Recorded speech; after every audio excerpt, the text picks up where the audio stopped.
And from the 1900s all the way up until the middle and beyond, we saw the absolute monolithic Democratic Party totally in control of the state of Mississippi.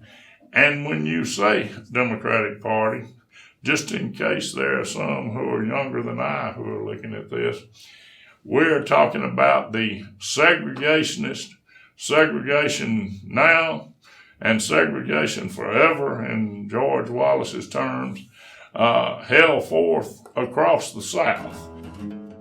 It was known as the solid Democratic South, and that it was in no small measure because Abraham Lincoln was a Republican, and the resentment was passed on from generation to generation to generation. And when I say discriminated against, time does not permit all of the list of even a fraction of the elements of de jure segregation that was visited upon the African American population in Mississippi and the South. We're talking about segregation, legal segregation. De jure means by law. Any sort of mixing, the schools were segregated by law, and regardless of the size of the town. I'm from a little town in central Mississippi, just a few thousand folks, yet there was an all-white school system and an all-black school system. As I said, that list could go on and on forever. In 1948, Harry Truman, through executive order, integrated the armed forces. Interesting to go back and read of the reaction of the public, particularly in the South, after he pronounced that the armed forces would no longer be separated by race.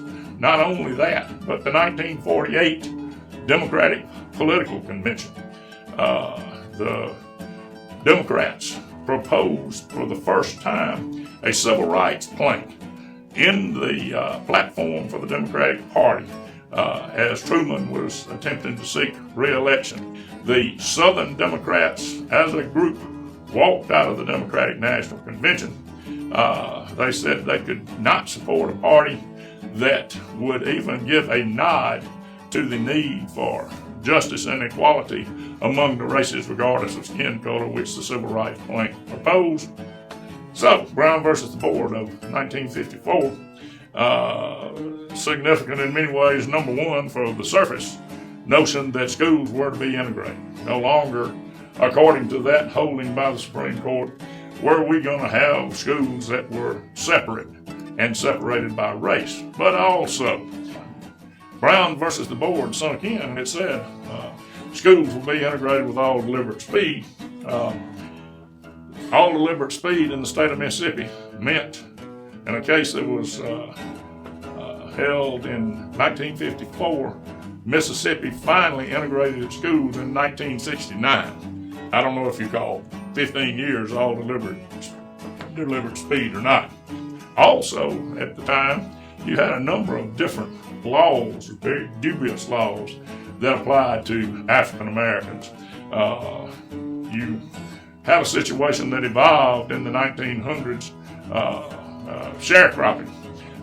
That was another way of getting black labor back onto the plantation and allowing them to farm a portion of that land on credit from the landowner, and they somehow never were out of reach of that credit requirement, and so they had to keep their nose to the grindstone.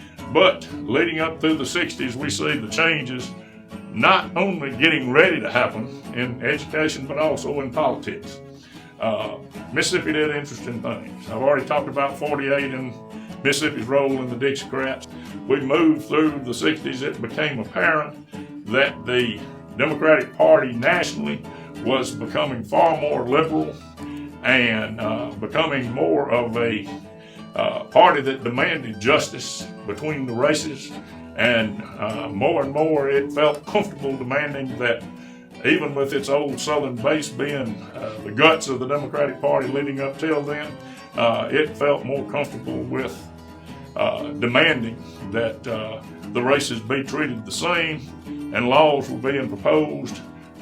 Nothing symbolized that more than the 1960 presidential race between John F. Kennedy, the Democrat, and Richard Nixon, the Republican, Mississippi seethed at the possibility of a Massachusetts liberal Democrat being elected president, although the South had proclaimed that they would never, ever, ever vote for a Republican for office after what Lincoln had done to them. And so in 1960, Mississippi did one of the strangest things I've ever seen in national electoral politics.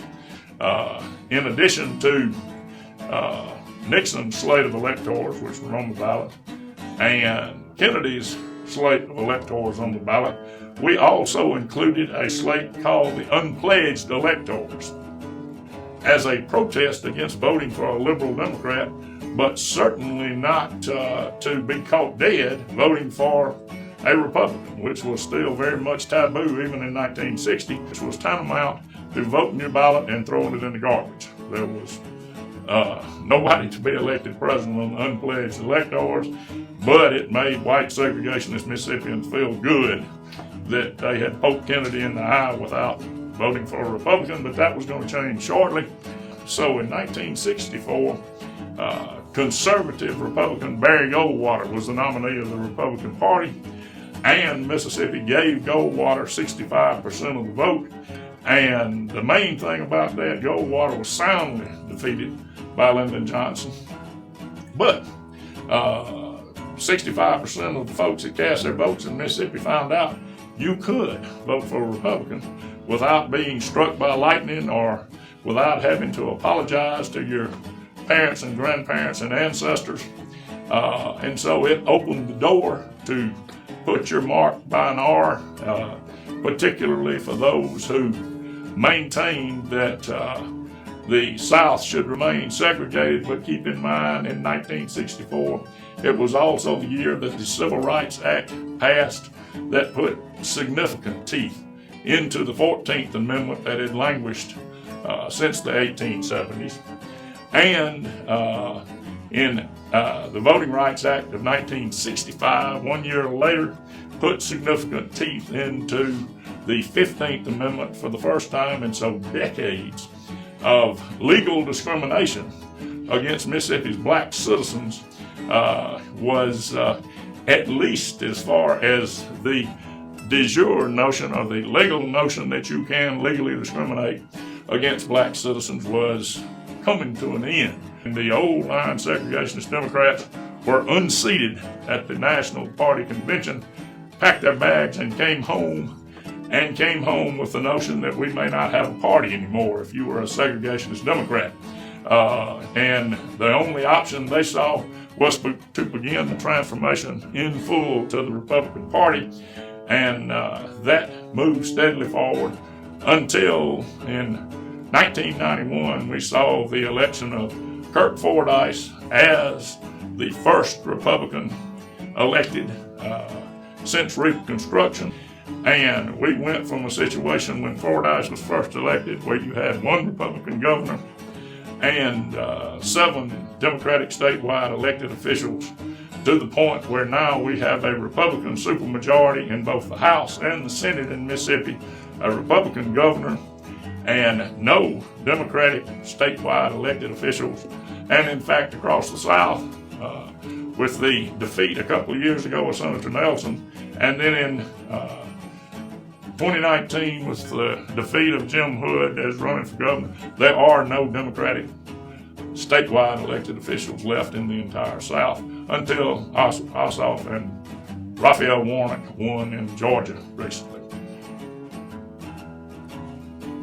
Thank you for watching this twisting and turning history of politics in the state of Mississippi.